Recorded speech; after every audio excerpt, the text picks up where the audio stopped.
Well, hey there, everyone. Welcome to the last Patron Hangout of 2019 and the last one of the decade, actually. Yeah. We start a new, fresh Well, decade. maybe. Are you worried about how? Are you not counting the zero as the start of the new decade? Is it the end of the old one?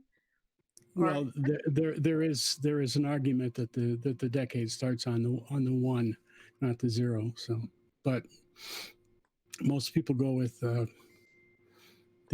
zero. So why not? Well, it's easier to remember that way than starting with Yeah. one. I mean, we start counting. Oh no, I guess when you're born. Anyway, it doesn't really matter. That was a sideways thought that just ended disastrously. It's December, and Tom has brought us an article to look at for the Patron Hangout. So I'm very excited. I've not seen it yet, but you have. So do you want to tell us a little bit about like where you found this? Because I see it's about 2 weeks old, and give us an overview, and then we can scroll down and have a look at it. Well, actually, I was watching, as I said, YouTube videos just earlier this morning, and this was on.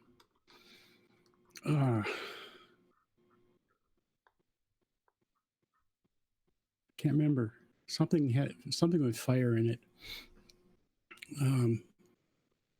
Anyway, point being, it was about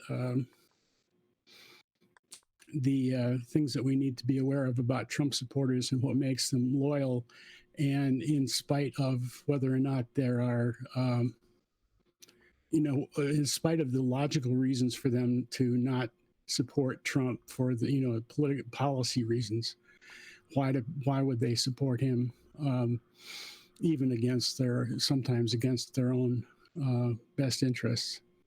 And this article is a popular version of a sociological survey, a study of surveys that look at 5 traits that these people have that make them susceptible to Trump and make them probably unmovable from him. And probably explain why he won, even though he was not supposed to last time, because these people are just dedicated. Okay, so yeah, I think it probably helps to remember that there's a big Venn diagram overlap between white evangelical Christians and Trump supporters. So I would imagine, I'm just going to predict, I'm wondering if like elements of faith play heavily in, not to religious faith, but more like blind faith. I don't think so. Not that I remember. No, this has got more to do with. Well, we'll see. Okay. So, the lightning fast ascent and political invincibility of Donald Trump has left many experts baffled and wondering how did we get here. Any accurate and sufficient answer to that question must not only focus on Trump himself, but also on his uniquely loyal supporters. Given their extreme devotion and unwavering admiration for their highly unpredictable and often inflammatory leader, some have turned to the field of psychology for scientific explanations based on precise quantitative data and established theoretical frameworks.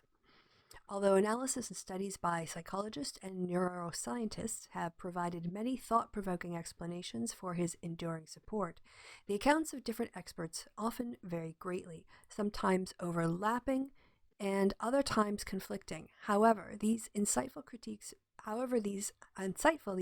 may be, it is apparent that more research and examination is needed to hone in on the exact psychological and social factors underlying this particular human behavior. In a review paper published in the Journal of Social and Political Psychology, psychologist and UC Santa Cruz professor Thomas Pettigrew argues that 5 major psychological phenomena can help explain this exceptional political event. 1.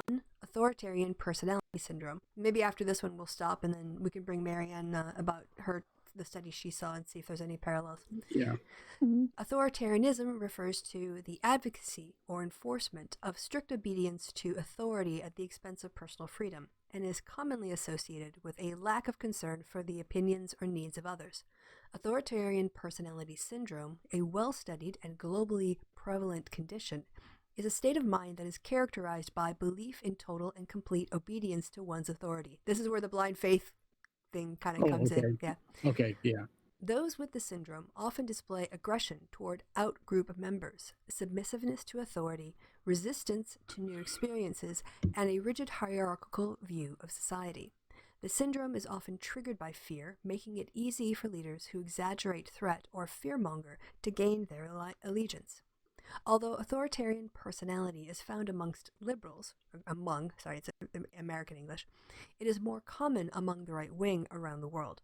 President Trump's speeches, which are laced with absolutist terms like losers and complete disasters, are naturally appealing to those with the syndrome. While research shows that Republican voters in the U.S. score higher than Democrats on measures of authoritarianism before Trump emerged on the political scene, a 2016 Politico survey found that high authoritarians greatly favored then-candidate Trump, which led to a correct prediction that he would win the election, despite the polls saying otherwise. All right, discussion. Interesting. Does that strike any chords as to what's happening in Germany? No, the study they did in Germany found that people vote for the AfD because they don't like foreigners. Okay, so that's probably a couple down from here where that will come in. And that they're not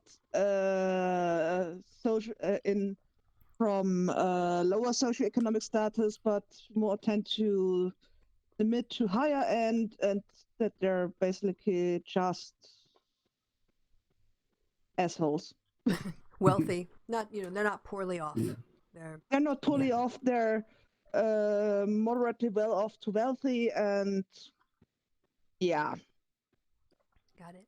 All right. So, next, I'm just gonna check the live chat really. Oh, low volume. All right, I'll turn things up for people. Thank you for the feedback. I'll turn everybody up a little bit. That should be, hopefully now, not too bad. All right. So, thanks for that. Let me see if I can see anything else. Nope. All right, hopefully that wasn't too long ago that you said that, John. And hopefully it's better now. I think I was louder earlier today. Okay. Social dominance orientation, which is distinct but related to authoritarian personality syndrome, refers to people who have a preference for the social hierarchy of groups, specifically with a structure in which the high-status groups have dominance over the low-status ones. Those with SDO are typically dominant, tough-minded, and driven by self-interest. In Trump's speeches, he appeals to those with SDO by repeatedly making a clear distinction between groups that have a generally higher status in society, whites, and those groups that are typically thought of as belonging to a lower status group of immigrants and minorities. A 2016 survey of 206 American adults published this year in the journal Personality and Individual Differences found that those who intend to vote for Trump, who scored high on both SDO and authoritarianism, were those who intended to vote for Trump in the elections. Wow. Not like we're more likely to be. That was what I would normally say, is those who scored high on both of them were those who intended to vote for Trump. Jeez. Okay. So it's the other way around. Wow. That's... So another, element of, which also I think plays a lot into like all fundamentalist religions. This also mirrors the kind of, authority, hierarchy, in-group stuff that I think, we're trained, a lot of people are trained from birth, but through a religious framework. So I think, I wonder too if that has something to do with what, Marianne, you were talking about with the higher class, the upper classes that were attracted to the AFD. Mm-hmm. They're... You dropped out there. Oh, well, interesting. I think the problem there is that they are the kind of people who can't stand that other people get something they don't. Mm. Because Okay. I know many people who are jealous of people on Social Security because they are getting something that they are not eligible for. And if you know what Hartz IV the amount is, and yeah, It's not very much. it's not very much, no. Mm-hmm. Yeah, but they get it. Somebody gets it, and somebody else doesn't get it. And the Yes, ones that don't get it feel like they're getting screwed over somehow. yes, They want that little bit that everybody else, that not every that little bit that people who are on real need do get. yes. Assholes. Yeah, I think you said that. yeah, I said that. All right, so point 3, prejudice. It would be grossly unfair and inaccurate to say that every one of Trump's supporters have a prejudice against ethnic and religious minorities, but it would be equally inaccurate to say that many do not. It is a well-known fact that the Republican Party, going at least as far back to Richard Nixon's Southern strategy, Mhm. used strategies that appealed to bigotry, such as lacing speeches with dog whistles, code words that signaled prejudice toward minorities that were designed to be heard by racists, but no one else. While the dog whistles of the past were more subtle, Trump sometimes shockingly direct. There's no denying that he routinely appeals to bigoted supporters when he calls Muslims dangerous and Mexican immigrants rapists and murderers, often in a blanketed fashion. Perhaps unsurprisingly, a new study has shown that support for Trump is correlated with a standard scale of modern racism. I'm going to try to convince his supporters of that. Yeah, I'm not Because- racist, I just like what I like. Yeah, Yeah. I'm married to a Filipino. How can I be racist? Yeah. Oh God, I that have a black one. coworker. Why is this being silly? Alright, I'm just doing it again. Okay. Now I've got more Yeah, buttons. there's no dog whistle anymore. He's using a bullhorn. Mm-hmm. Yeah, they've started to say the quiet part out loud. Mm-hmm. Intergroup contact. Intergroup contact refers to contact with members of groups that are outside of one's own, which has been experimentally shown to reduce prejudice. As such, it's important to note that there is growing evidence that Trump's white supporters have experienced significantly less contact with minorities than other Americans. For example, a 2016 study found that, quote, the racial and ethnic isolation of whites at the zip code level is one of the strongest predictions of Trump support, unquote. This correlation persists while controlling for dozens of other variables. In agreement with this finding, the same researchers found that support for Trump increased with the voters' physical distance from the Mexican border. So, yeah, people on the border know that it's not a hellhole. And it's people who live far away. And they're like, oh, but dark people, are you going to come over? Dark-skinned people. Yeah. It's the same here. Oh, here's your psychological component, relative deprivation. Deprivation. Okay, back up just though. Oh, okay. I'm sorry. And Marianne, go ahead. Yeah. Let's take the city of Munich. It has about 25% inhabitants with a migration background. My parents are two of them. Munich is the city with the highest percentage of migrants in the population. AfD is not very strong there. Mm-hmm. But if you go to Saxony, where there's no migrants at all, people are deathly afraid of them. Yep. It's kind of a cultural isolationism versus a cosmopolitanism. It's not even cosmopolitanism. It's just if you have neighbors from Thailand or live next to a Turkish grocer, you see them all the time and know, well, they're just people. Mm-hmm. Right, but you need an environment which has a great deal of diversity. And so, Yes. yeah, in that way, yeah. Not maybe a strictly political theory, but more like a cosmopolitan lifestyle, a more, like in urban areas that are more international, outward looking, and are centers of study or finance or something else that brings the world in. People realize, the world's not that scary. Other people are people. Yeah, Tom. Well, the paper from which this article came, in the last section where it talks about how Trump, pull all this together, and all this stuff is the tinder for the spark that he provided to explode this horror that we're in. Mentioned actually Arcadia, Wisconsin, which is about 60 miles south of me in southwestern Wisconsin, and is home to a very large furniture manufacturer. Ashley Furniture is in Arcadia, and they've gotten a lot of immigration from Mexico to work in Arcadia. They don't say Ashley, but it's probably mostly Ashley, and then maybe some farm work too around the area. Mm-hmm. But Arcadia voted in the last election, voted 2/3. I mean, right on the nose, 2/3 for Trump last time. And I don't know their previous history of voting. They probably are pretty conservative anyway.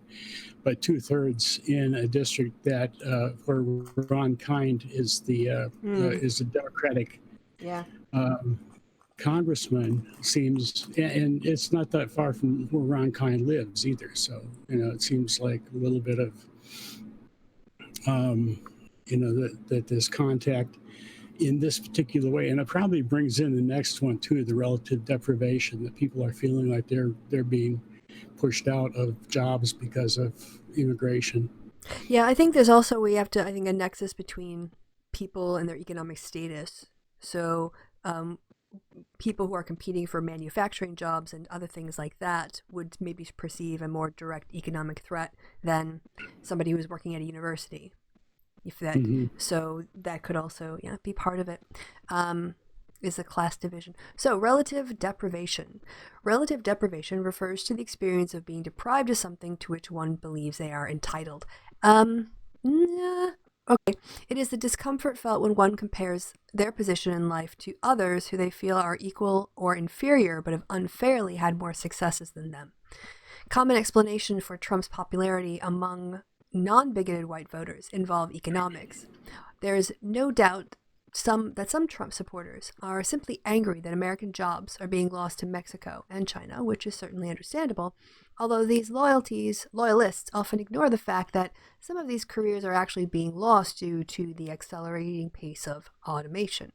These Trump supporters are experiencing relative deprivation and are common among swing states like Ohio, Michigan, and Pennsylvania.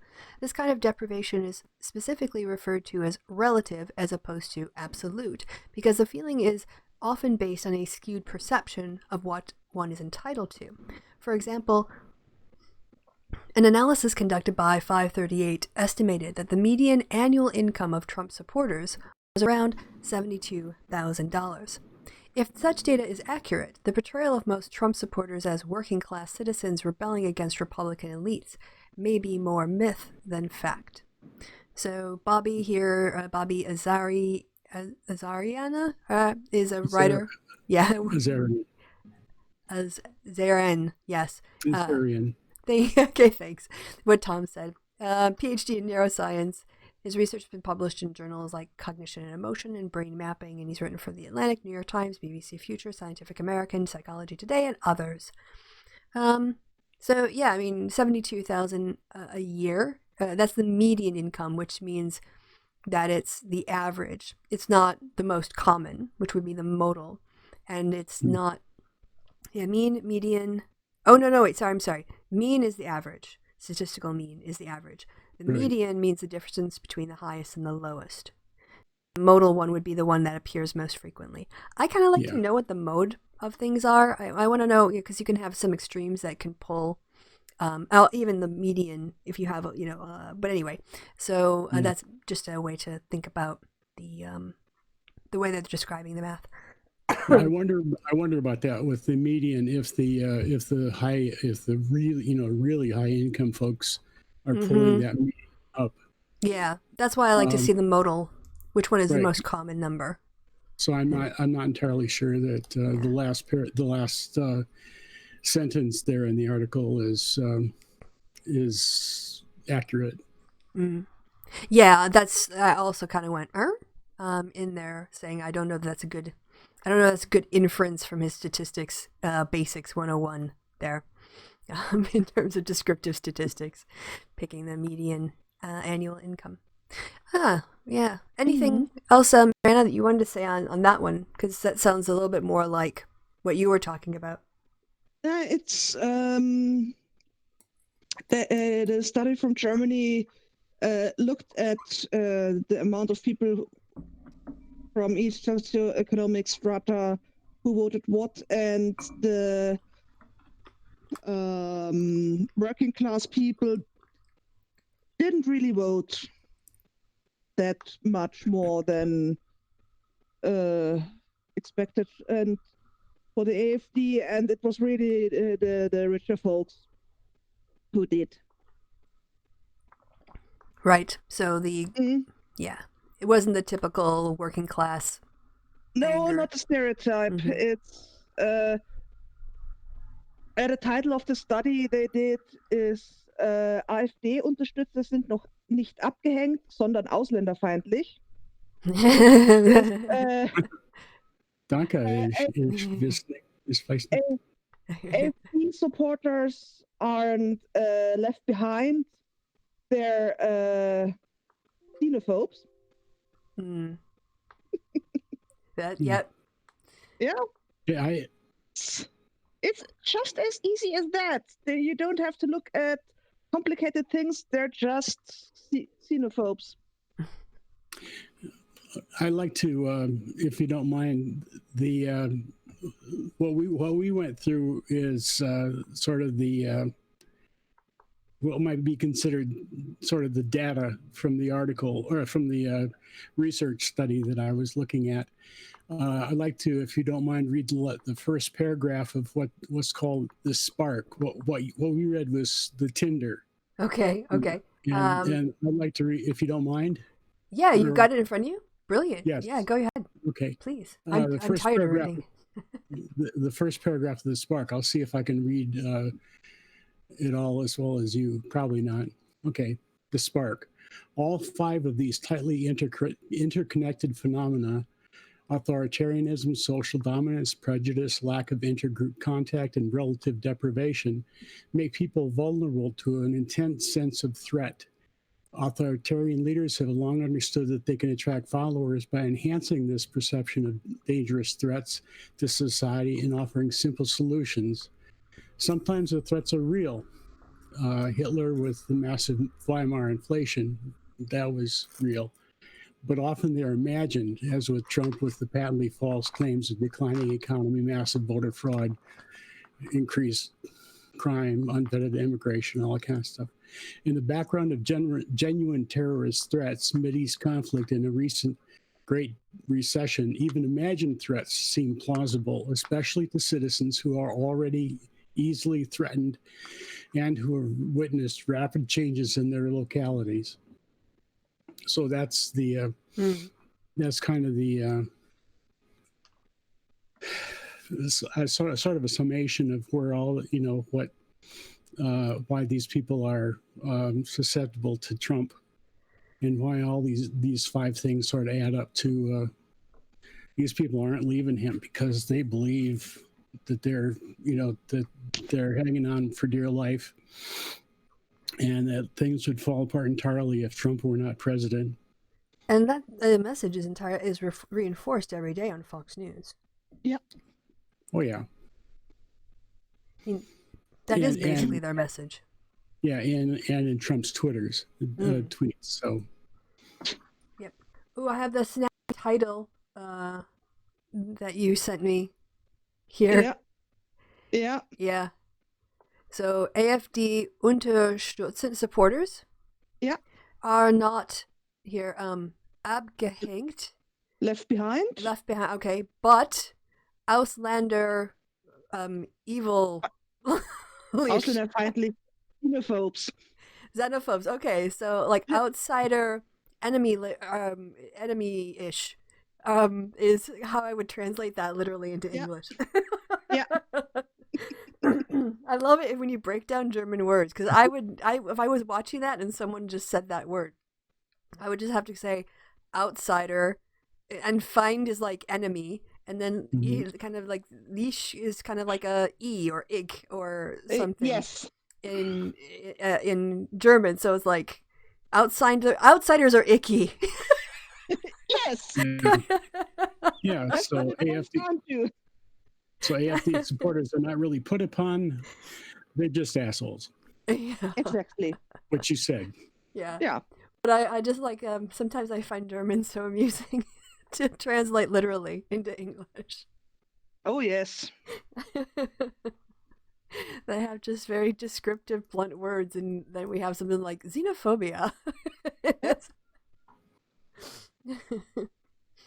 Yes, like we have gloves, and you guys have hand shoes. Yeah. Because you have your shoes, those are where you put your feet, and then you have your hand shoes, and that's where you put your hands. Yeah. Especially fun is if you have a professional text somewhere and they thought, I know English, and then then you get something like body bags. Oh. Do you know what it is in German? No.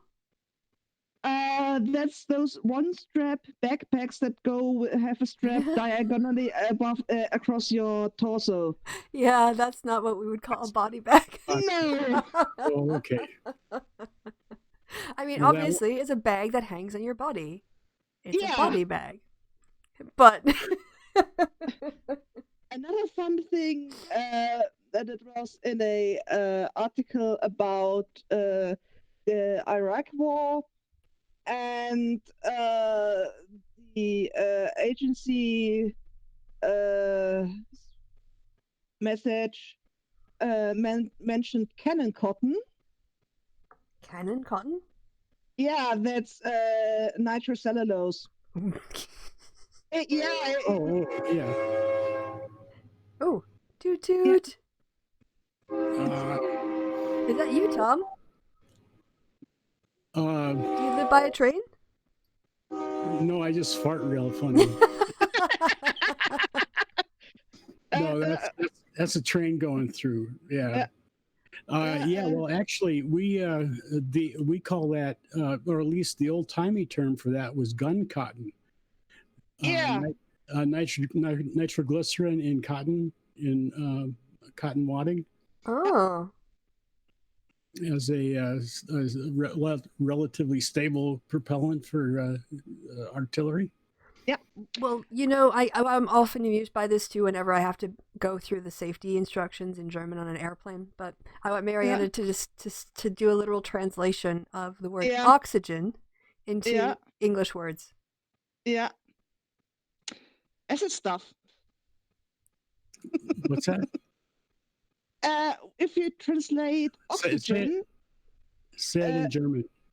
Sauerstoff. Oh, sour stuff. Yeah, sour stuff or acid stuff, because acid, it may acid. Mm-hmm. And anyway, they translated the cannon cotton or gun cotton as Kanonenwatte, but we have a perfectly nice German word for that stuff, which is Schießbaumwolle. Sorry, what was that again? Schießbaumwolle. Cotton is Baumwolle. Yeah. Tree wool. And she's it's shooting tree wool. Well, there you go. There you go. And I have no clue if the story of how the stuff was discovered is true, but it's a nice story anyway. A chemist wiped up a spill with his apron and put it on his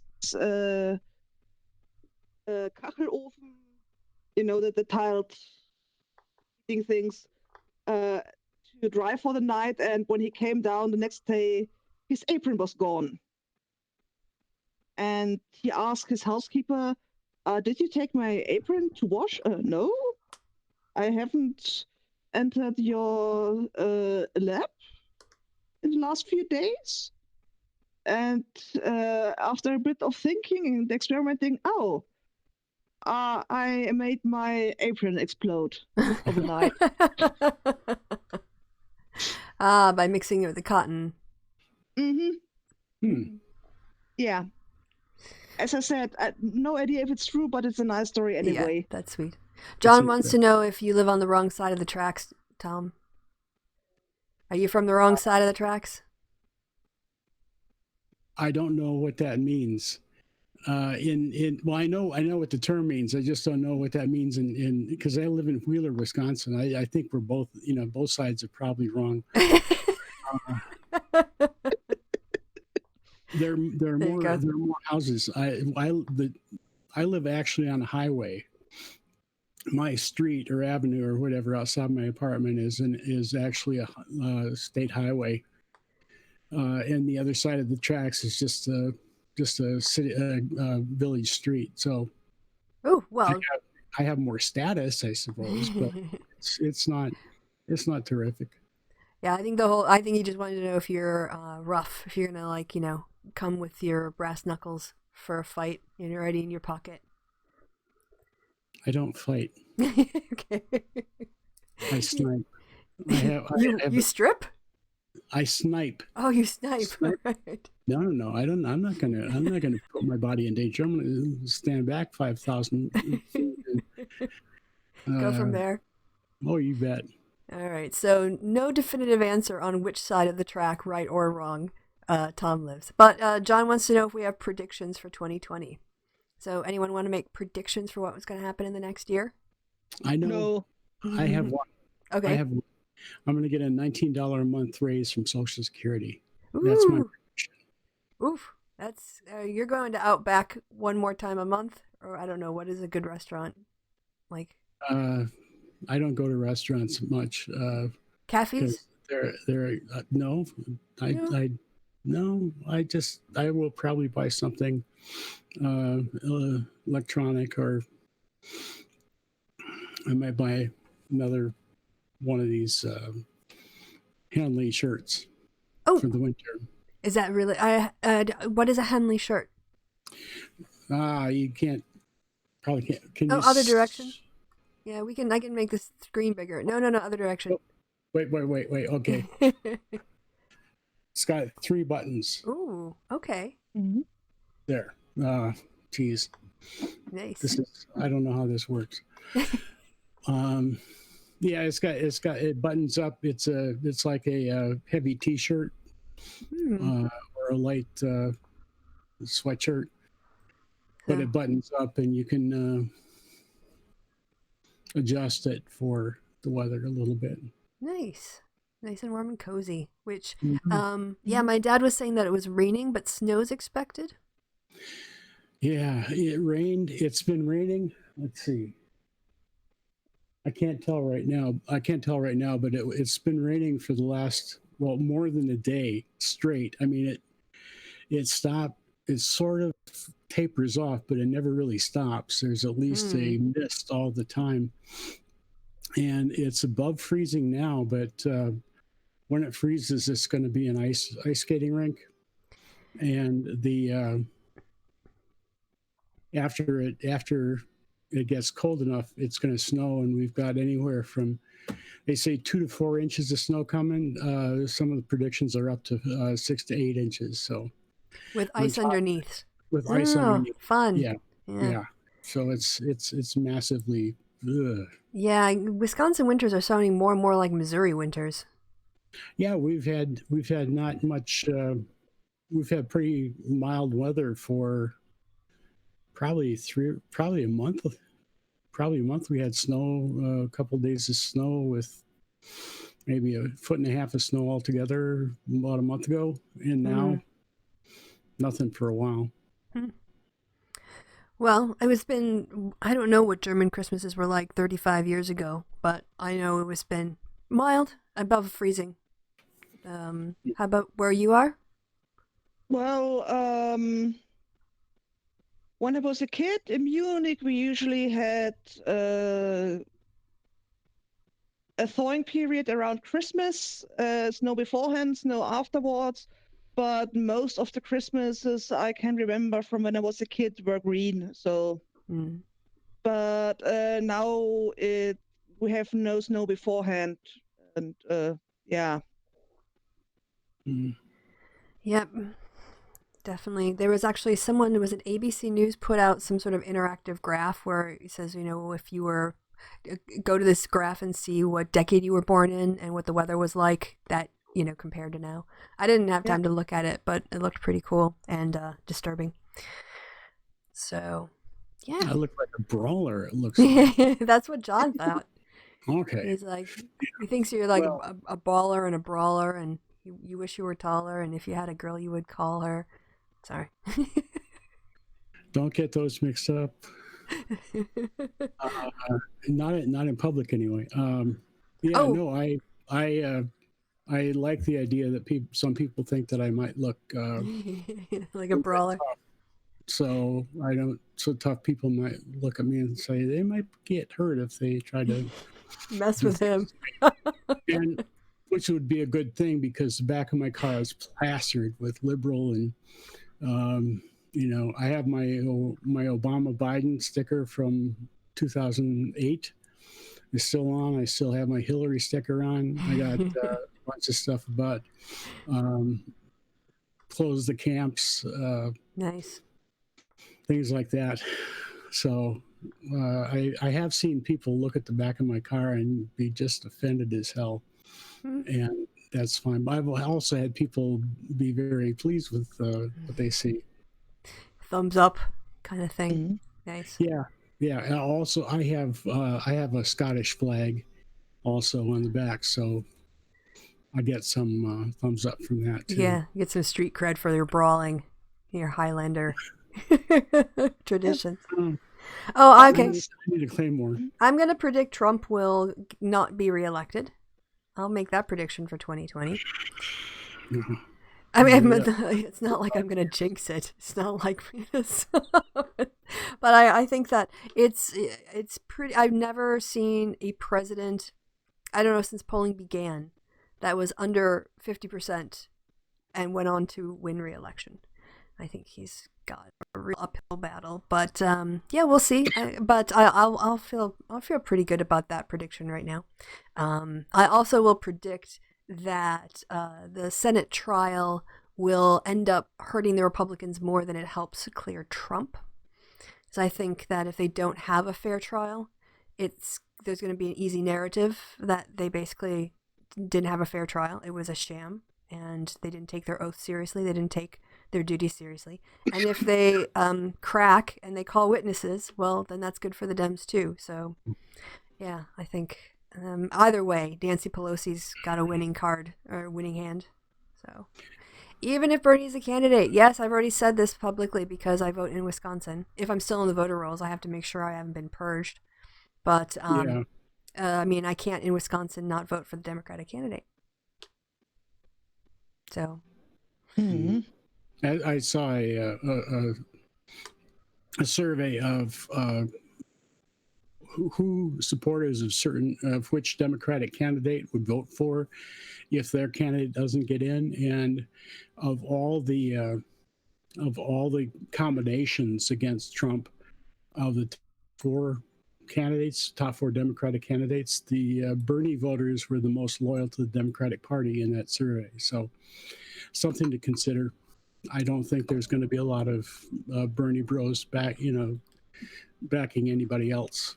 Well, let's see what happens if he doesn't get the nomination first. Let's see. I want to see if that happens. But as for me, I'm like truly undecided. I'm entirely like looking at all the candidates going, I got a lot of problems with you people. Yeah, with all of them. Yeah. But I would assume that by the time it gets to the Wisconsin primary, things will have shaken out quite a lot. I think the field will have dropped to a third of what it is now by March. I would hope that we would get some kind of unity reasonably quickly in the process. Well, hope springs eternal. Um, we are talking about Democrats here. Yeah. What did Will Rogers say? I don't belong The to. Republicans fall in love and Democrats fall in love and Republicans fall in line. No, I thought he was like, I don't belong. Oh, go ahead. I don't belong to any organized party. I'm a Democrat. Right.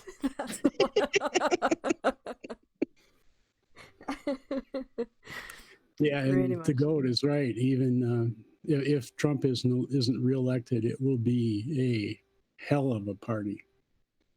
Oh, I'm going to be so happy. oh yeah. I mean, I'll get a couple of bottles of champagne and either drown my sorrows and not, like, or like a toast to freedom, and hopefully saving the republic from the poisons the Republicans have been pouring into the federal court system for the last 4 years, and also the complete erosion of respect for congressional oversight. I mean, the kind of precedent that Trump is setting is so dangerous to the entire structure of the checks and balance system. Yeah, and at the same time, he pisses off all the allies they have left, right, and center. I mean, on the one hand, he kisses Putin's ass, and then he gets all bent out of shape about Nord Stream 2. Ah, well. Yeah. The other thing that Trump is going to have a problem with, I mean, he won't with his diehard supporters because, let's face it, they'll believe whatever he says, or at least they'll excuse whatever he says, is he said they were going to get rid of Obamacare. They didn't. He said he was going to build a wall, and he hasn't.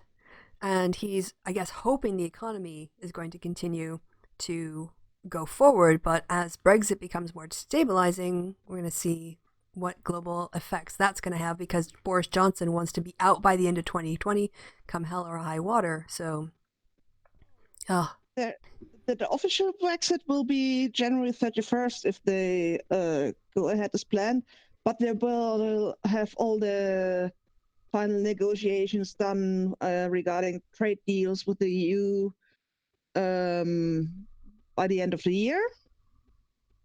And what I'm really fascinated about is Johnson saying, yeah, and now we will get rid of all the useless standards that we have to follow because of the EU. yeah. But, well, you want to trade with the EU, so... Yep, you can't have your cake and eat it too. You Yep. can't deregulate and have a quick trade negotiation. Yeah. By the way, I just want to say I see a little. We've got some trolls in the chat. Kevin Logan is in there being incorrigible. He's doing what he does. As I said, you have something going on, the conversation going on that maybe is not as interesting to everybody as it is to us. And you add a penis and it's festive. So, But he's getting the whole chat involved in a cheer now. He's got going, give me a P, and then to go, it's like P. And then he went too fast between the E, but yes. Oh, dyslexia, that's no worries. That's just to say also, I think we should probably wrap this show up in not too much longer, because another person I want to do a hangout with, because I did my live show for 2 hours and then was talking to you guys before the end of the year. Kevin wanted to get together, and we're going to have a show 1 hour later than usual because I need a break. But also, Joe's here. Well, hey there, Joe. Hey, what is this avatar that is awesomeness? Did you have that before? Yeah, I've seen it before. Yeah. Freaking ears. Who's that? I should wear my. I should have one of my be in my kilt, but I don't look as good as Joe does because he's got a better shirt than I do. Doesn't matter as long as you have nice legs. Yeah, well, I need a better shirt, is what I'm saying.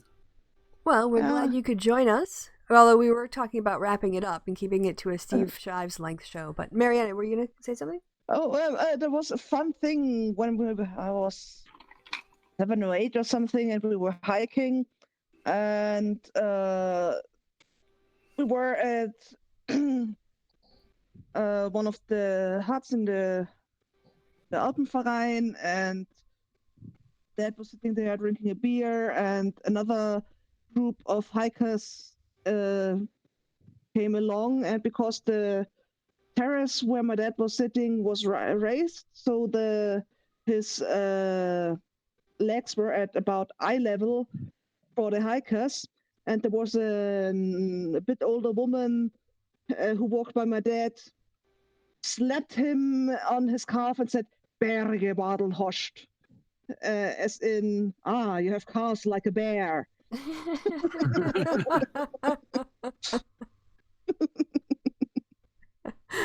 Whew, fresh. Mm-hmm. Yeah, I'm with the goat. Scots are cool as fuck, Oh, and so are Germans. There we go. Now I got the actual camera on. is that your Chewbacca bathrobe? It is. Oh. It is. Okay, I'm gonna Nice. have Trying to figure out. lock on.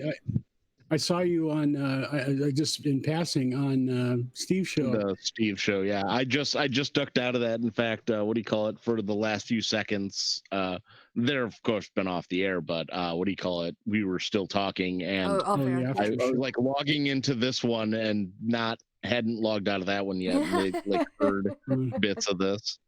See, I didn't see the bandolier, and I thought you were just cold. Yeah, it's got. Thought you were in your buffalo. You gotta stand all up the way. and twirl around. Come on. I can try my best with the way this camera is set up. It's on my laptop, so Oh, it's alright. Just stand up and we'll see. goes all the way down to a pouch here, which is Whoa! the pocket, which is nice. Awesome. You can keep And Doritos and Cheetos Kind of and wrapped up. Funyuns in Yeah, there. it's pretty huge. And it's got a Cool. wrap, of course. Wow. And do you just sweat a in hood. it? Oh, let's see the hood. Get the full effect. Nice. Wow, Ah. you're doing Christy Winters, who Yeah. often has interesting animal-like hoodies. Yes. Oh my god, I have so many sweaters this year that I picked up. I think I dropped like $700 on sweaters this year. Would you just like go to Kohl's and clean them out? Mostly a couple of stores in the mall, Hot Topic and Box Lunch, and it's a lot of licensed stuff. Like I have like four Nightmare Before Christmas sweaters, Nice. a couple of Harry Potter sweaters, a couple of Star Wars sweaters, Legend of Zelda sweater, a Hocus Pocus sweater, the Last Airbender sweater. Jesus.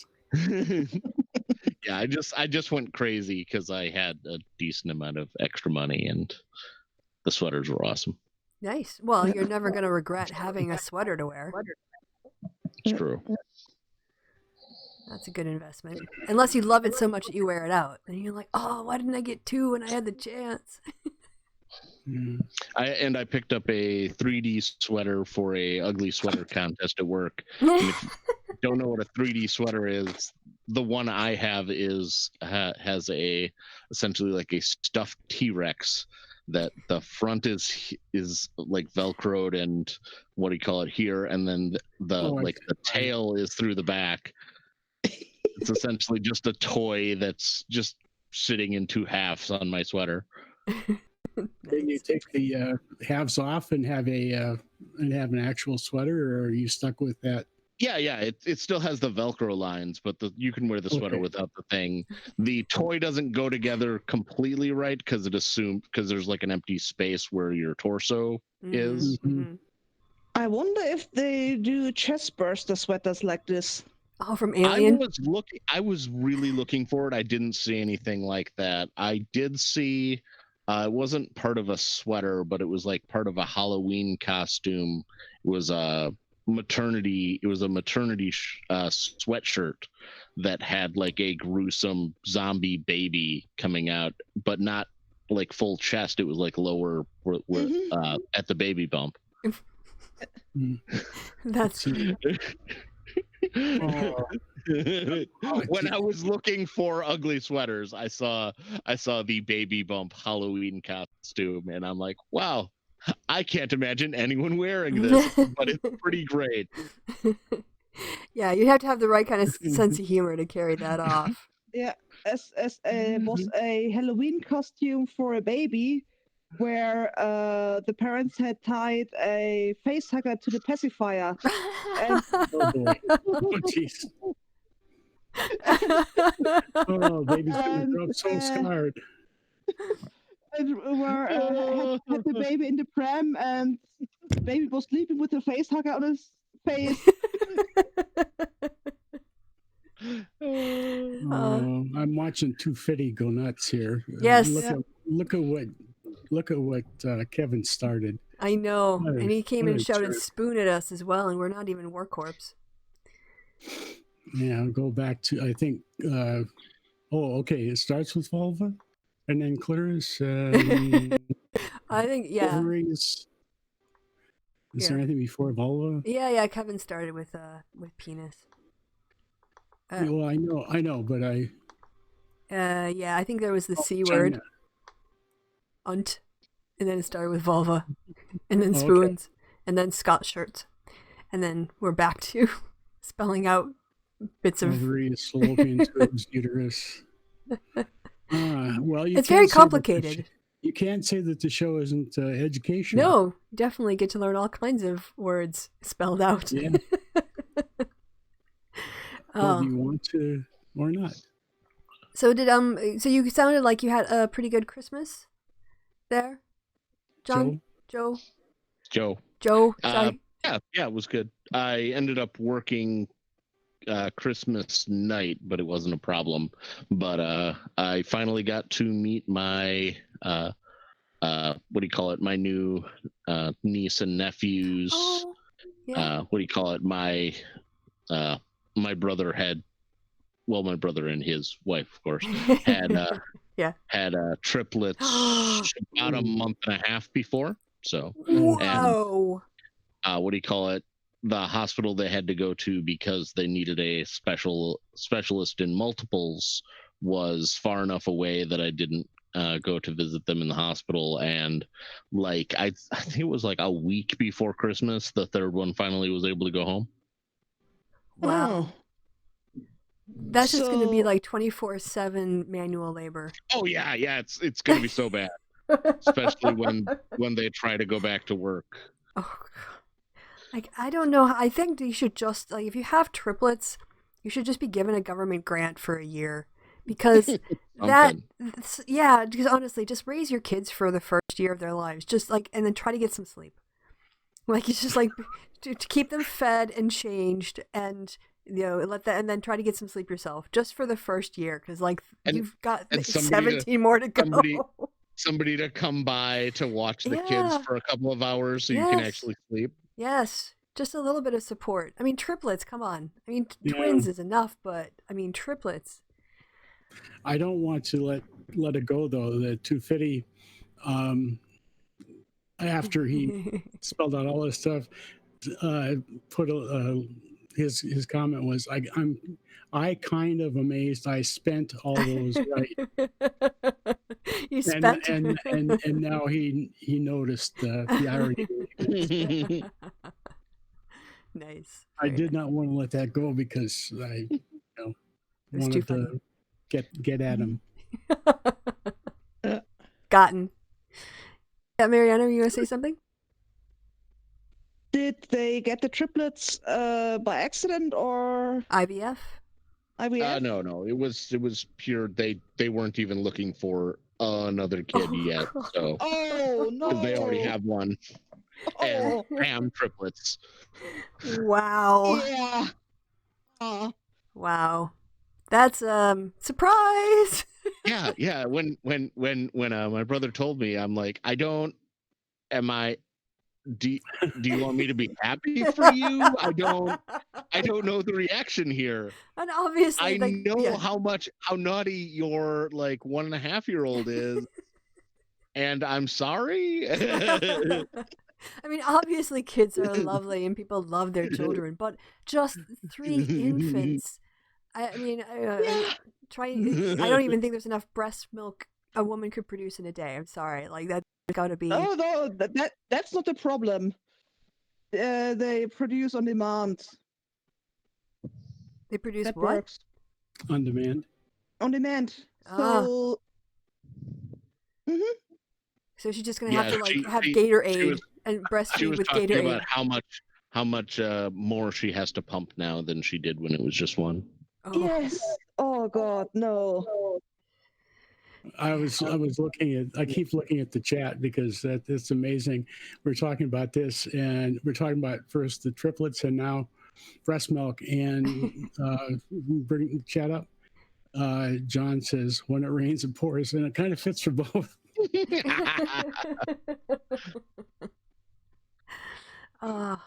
Well, guys, as much as I hate to cut it short, I do want an hour between this show and my show with Kevin. So No, you can't do it because you talk to Kevin all the time. You only talk to us. I'm not going to let you go. I'm going to reach all the way to Germany and force you pull to me in. put a gun. Yeah, I didn't get the email notification of the Patreon thing until it was like 12:45. Oh, And I'm guessing you started at 12 my time. yeah, I sent it So at out. the beginning of this hour. Oh, No. I'm okay. sure it got here. It's just The notification. my email notification thing didn't pop Got up it. until just then. And I'm Well, oh shit, that's right. honestly, can I just tell you guys? It's not really a secret, but ever since we went back to Hangouts, it's literally the same address every single week. It's just an empty Hangout because I can't figure out how to start a new one. So in my history, there's this empty call, and I just give you that one every time. So this has been going on for quite a long time, huh? What? So this Hangout has been going on for. Well, if it goes out infinitely, yeah, the address is just always there, and then when I access it, we're in the room. Oh, interesting. Yeah. So if you're ever like running late, just go click on last month's link. It is probably gonna be right. Because I'm too lazy to like start a new group every time. So, and I don't have the problems with this one that I had with you can't see the address. Here it just says Hangouts video call instead of the web address. Yeah. Mm-hmm. So it can't be hacked either. So it's cool. Well, that's good. Yeah. So, yeah. So should we talk about when people's preferences are for the January Hangout? Do you want to have it in pretty quick order, or are people going to be? I don't know. Do people have plans for January? I am going to be on vacation. I will say. So you guys should be able to see this now. My vacation starts. Oh, that's December. Hold on. Here's 2020. Yay! The last year of the Trump presidency. Yeah. So my vacation starts on the 2nd. Basically, yeah. Fingers crossed. And I've got off. Well, that in the first 20 days of 2021. Right. The last full year. Oh, that's true. Until he's sworn in. Until he's unless go. He's voted out of office by the lapdog Republicans. Yeah, Sorry. well, yeah, so we could even do like next week or the 12th. After that, I don't really know what life holds for me. So. Oh, everything's fine by me. Okay. Oh, you're talking about Saturdays or Sundays? Well, I don't know. The calendars here are different because they put the Monday starts here. So. Oh, okay. Yeah, sorry. Yeah, that's okay. Yeah, so their Monday starts on the first. So that's Monday, and it ends with Sunday. Germans are weird. I gotta say. Our calendar weeks start on Sunday. It's the Lord's Day. Yeah, that's why we stopped doing that in Germany. Put the weekend on the end. You can plan easier that way. Yeah. That does tend to make more sense. Yes, like a lot of things, like the metric system. Oh God. Right. So maybe we can look at the 12th. I'm gonna still be hosting somebody on the 5th, but I need to make sure they get to the airport, so I don't want to be under time pressures. So yeah, maybe let's look at the 12th. And if people want to bring articles, that was fun. I'll pull a Sargon and let you guys do my research for me. Oh Jesus! Don't say the name. Yes, if you say it 3 times in a mirror, he'll come and chuckle at you smugly. Beetlejuice. The Smuckle. The Smuckler. Kevin's a distraction from the main attraction, Miss Winters. Yes, that's true. All right. I'll have to give that one to Kevin to use because it kind of rhymes in a hip-hop way. So yeah, the 12th. And trying to think what else. You want to do it the same time at noon our time, 7 your time? I think we can, unless there's a Steve Shives conflict, I think No. we can, okay, then we can No, his is always the last Sunday of the month. Right, okay, yep. So then the usual hour earlier. Okay. Unless it's going to be like Super Bowl Sunday. Oh, no, they don't do that till almost February now. Yeah, it's early. I think it's the first Sunday of February. That's crazy. Is when that is. When I was growing up, the Super Bowl was always in January. And we liked it that way. Actually, the people who had to play in the winter games probably didn't like it at all, but we pretended like we liked it because it was January and there was nothing else on. I mean, honestly, the difference between the last Sunday of January where it would have or maybe because the seasons were 2 weeks shorter, it's possible that it was like right in the middle of January. I don't know when that switchover happened. I think it was after I left, so it was after 2004. Oh no. It's been what do you call it? They've been doing 18 games for longer than that. Yeah, so, well, I've been away a long time. Yeah, it must have been what do you call it? Because I know they have the Pro Bowl now in the weeks between the last games of the non-Super Bowl playoffs and or essentially the championships, and then the Super Bowl is 2 weeks after that. Yeah, I keep the NFL season is 16 weeks. Well, it's 17 weeks, and each team gets a bye week. Yeah, did I say 18? I meant to say 16. 18. I was trying to. Were you thinking of back when they had 6 games in the preseason, and then they put 2 of those games into the regular season? I have no idea where I got the number 18 from. Okay. I have no. It's 17 plus 1. That's what. No, and actually, now thinking about it, I left to do my master's, I believe, in 2003, because I started my PhD 2004, 2005 is when my first year was, because it was during the British election, which means I'm coming up on 20 years having moved away from the States. Oh, wow. That's a long time. Yeah, and you still get to vote here. I still do. I still get to be as assy as possible and as I want to be, and my vote still counts. Well, double check that. Well, like I said, we had the purge. Mm-hmm. Yeah, I need to go make sure. And the purge was apparently based on addresses, and if your address is, not in America.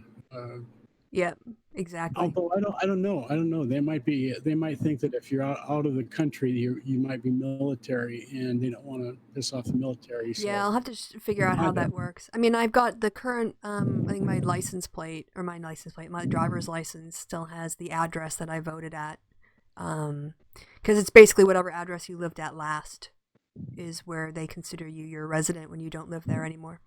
So, but anyway, this is in stuff that people in the chat don't need to hear. So I'm gonna you're okay. This is the Wisconsin saying goodbye at the end of a gathering. Well, I suppose.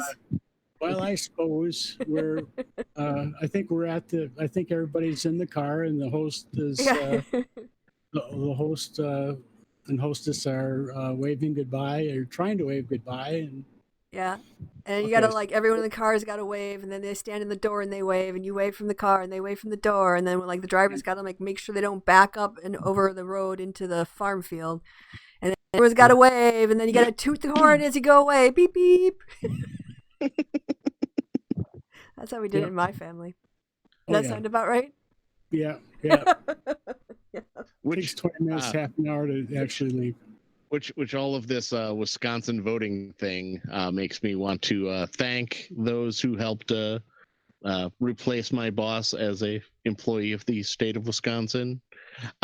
Recently, we not only am I getting paid a lot more, but the higher wage at the thing has drawn more people, so our overtime crisis has concluded, and also it looks like there's going to be a push to looks like there might actually be a decent push to restore collective bargaining.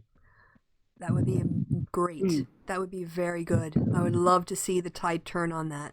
Or at least that's what communications with the union seem to be pointing at.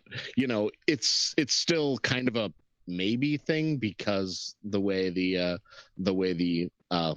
legislature is in the in the state still, but yeah, at least it looks like it might be a thing that's actually pushed for.